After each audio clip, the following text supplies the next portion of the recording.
Hi YouTube, welcome to Kitchen Table Reviews. My name's James. Going to be looking at the UDM-Pro from Ubiquiti. It's their sort of flagship gateway router, and I've genuinely been quite impressed with it, but I've had some pain points getting to where I am now. So I unboxed this a few weeks ago. Was expecting this video to be a really nice, simple how to transfer your old site to be hosted on the UDM, but not the case for me, as I'll show you later. Coming into a bit of a summary as well, whether you should go for a traditional cloud key with a USG, or whether it is worth going all the way up to a UDM-Pro, or whether the UniFi Dream Machine is good enough by itself. Just depends on your use case, and I'll sort of sum that up towards the end of the video. As far as the UDM goes, I had three main issues. The first issue was it connecting to the internet initially at the start.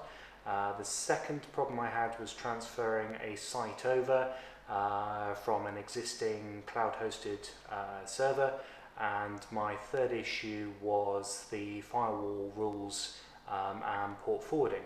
So if this is your first time watching Kitchen Table Reviews, I hope you enjoy it. Please subscribe, it really helps the channel. I buy all of this equipment myself. I don't get sponsored. Ubiquiti don't send it to me for free. It's just something that I'm quite passionate about, and I thought I'd share the challenges I had, as there didn't seem to be a video out there that covered some of the pain points. But yeah, jumping into the review.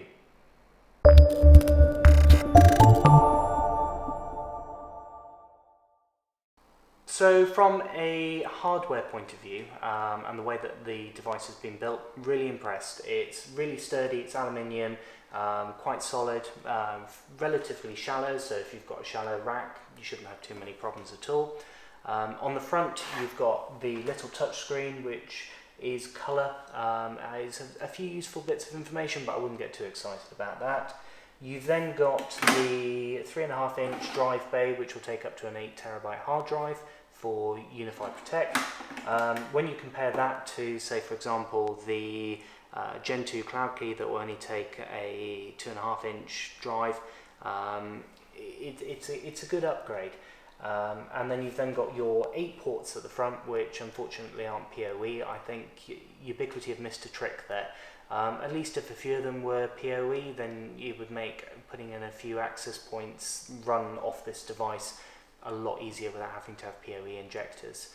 And then you've then finally got the LAN port, which is RJ45, and then you've got 2 SFP Plus ports that are able to do 10 gig.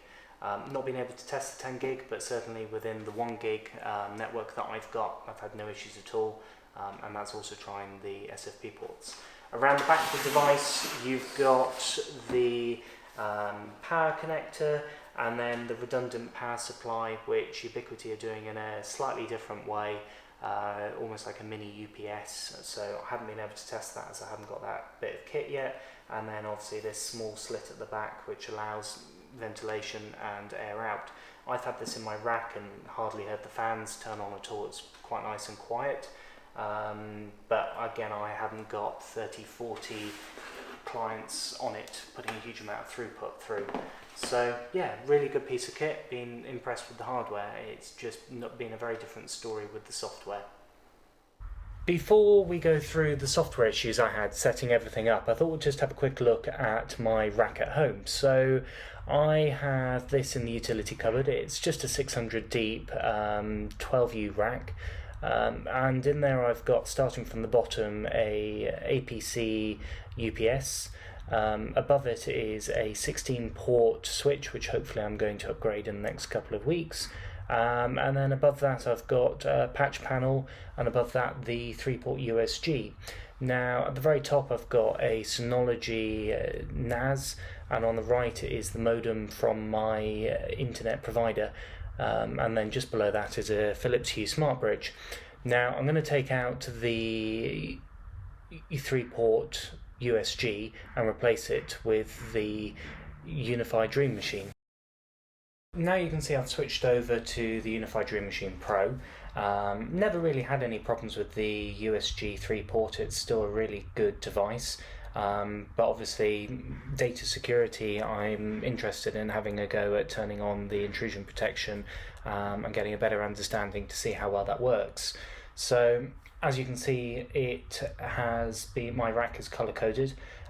Basically, yellow is an internal port within the rack itself, so stuff like the Philips Hue bridge, and I've got a bonded pair that go up to the Synology NAS. White is my WAN port that goes from my ISP, or my internet service provider, to the WAN port on the UniFi Dream Machine Pro.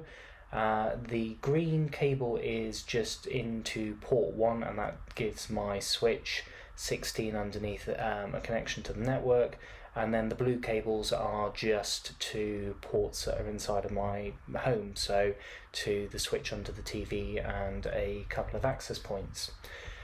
Fairly simple to turn it on, and the little display is a bit of an improvement as you can compare to the 16 port. Just gives you a bit of active feedback what's going on, and I know Ubiquiti are working on a augmented reality app that will enable you to have a look at what devices are plugged into what ports, but a little bit more on that when that's released.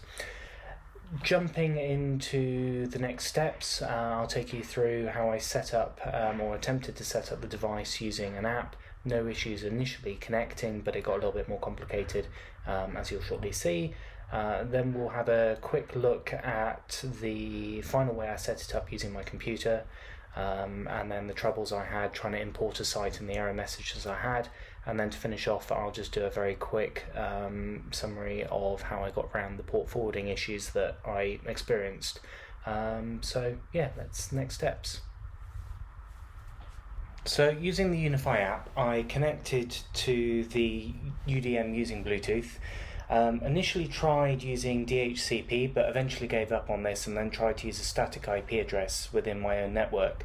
I've used a DNS server, which is OpenDNS, just because that's what I had already, and it took ages for the device to scroll through this. So this is sped up 800 times, which is why you've got the funny look on the logo flashing just in the way it's captured the screen. Tried this again for a second time and had no luck again. But what's interesting is when I tried it for a third time without changing any of the settings, still going through on a static IP address, so just about now, you'll notice that it does connect, and no real reason for why it does connect. It does then ask for me to sign in using my account, using the Touch ID, which I think is a really good idea. But it then failed going on to the final step, which is the message you're now getting, something went wrong. This went through multiple times until eventually I had to switch and try doing it using my MacBook, using the IP address and going directly to the UniFi Dream Machine. So I've now connected to my computer using Google Chrome, and I've gone to 192.168.1.1, which tends to be the default address for getting hold of the USG. So I tried it, and it's exactly the same for the UDM. We went through the process similar to what I did on the app, and it just didn't go through. Tried the troubleshooting, and that was fairly unhelpful as well. Their advice was to cycle the power on my ISP's modem. But after about 30 minutes of trying this, it eventually went through. So these two sort of clips I've just put on double speed, so that I don't keep you guys hanging around. But eventually it does connect, and it does take you to the page that you're shortly about to see. I called mine UDM-Pro originally, but you can call yours whatever you want. Click the terms and agreement, and then you have to sign in to UI.com. And now it's the same credentials you use for their web portal to sign into the device. This is different from the USG because it was a local username and password previously, but this is linked across. I have two-factor authentication enabled, so I was asked to enter in my two-factor authentication code to be able to log in. I think this is a great security update. When it comes to update schedules, I'm happy to stick with daily, not on any beta paths or beta testing paths, but I moved mine to 3 o'clock in the morning because there's a slim possibility I might still be up at 12 o'clock at some point.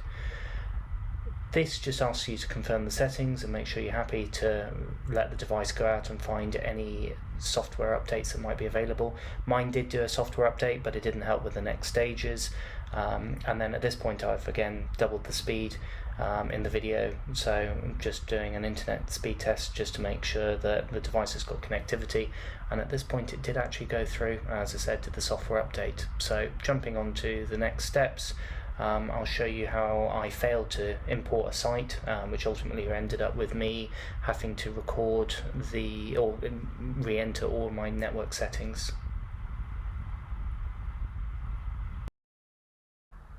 The UDM is now set up with my Ubiquiti account, so I'm just logging in using the web portal rather than going directly into the device using an IP address. Has asked for two-factor authentication, and this is the new portal and what it looks like. You've got your sites listed, and this is the site manager effectively. If you've got any old generation 1 devices, you just go to them with the link in the middle, which is network. Clicking on our actual controller and going in, this is the UniFi software that's hosted on the UDM. I'm not gonna send statistics on here. I'm fairly conscious on what data I do share, but coming back into this, you haven't got your traditional sites listed. It just takes you straight back to the actual, say, cloud keys per se. But looking at the actual network, logging in, coming down to the settings, I tried to restore the backup that I'd made from my cloud server. So I've got multiple sites on there, but in the first instance I just exported the site so we would try and import it. All went well and it looked like it had accepted it, so clicked open. This then asked me, do I want to restore from backup, to which I said confirm, and I left it at this point for about a good 15 minutes and nothing changed. Really frustrating, it just wouldn't accept the file. I went away, I exported the site as a full backup, and I also tried several different ways. In the end, I tried switching to the new menu system, and this is where I then got the actual error message. So you'll notice there's a few more different backups in there now, but we use the same one, and it just gave me an error message and refused to go any further. So I cut my losses and I decided to create the site from scratch, which is where we are now. It took me a while to get my head around the port forwarding, so this is coming down to the port forward settings, which are under the gateway. So gateway, port forwarding, and you'll see that I've now had to list all of the ports individually. When you go into the settings, it does give you the option and shows you that you can use commas or colons. I did this in the first instance because that's how my USG was set up, and it just made no difference. It wouldn't take the settings and I couldn't get through to my Synology NAS. Laid out like this, no problems at all. Just very quickly want to touch on the fact that you can get to the settings page through the cloud controllers or through the web portal. So you've got the advanced settings down here. Just a point of note that you can restart the device remotely. A few people had said you couldn't do it within the UniFi controller. No, because you need to actually come out and do it from the settings pane at the bottom. Going back into the controller, it all looks fairly standard, but just looking at the top, another error message. I have got an internet connection, but it's not working or showing it working. So from the new style portal that I've just gone through and had a very quick look at for when you try and access the UDM-Pro, it has a very different structure. That structure is because the cloud key or the software is hosted locally on the device. Now this has benefits and drawbacks, but it's quite clear that you can see Ubiquiti are trying to make sure that everything is secure. So where you've got cloud hosted instances of UniFi, they're open to threats or vulnerabilities if the users or the people using the software aren't keeping the servers regularly updated or the latest software patches. So I think overall having two-factor authentication and moving to the model that Ubiquiti has gone to is probably a benefit.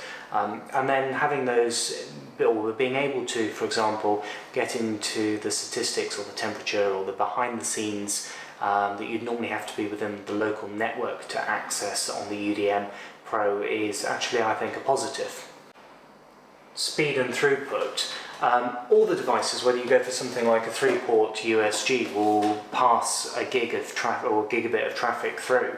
It's only when you turn on intrusion protection that it becomes an issue.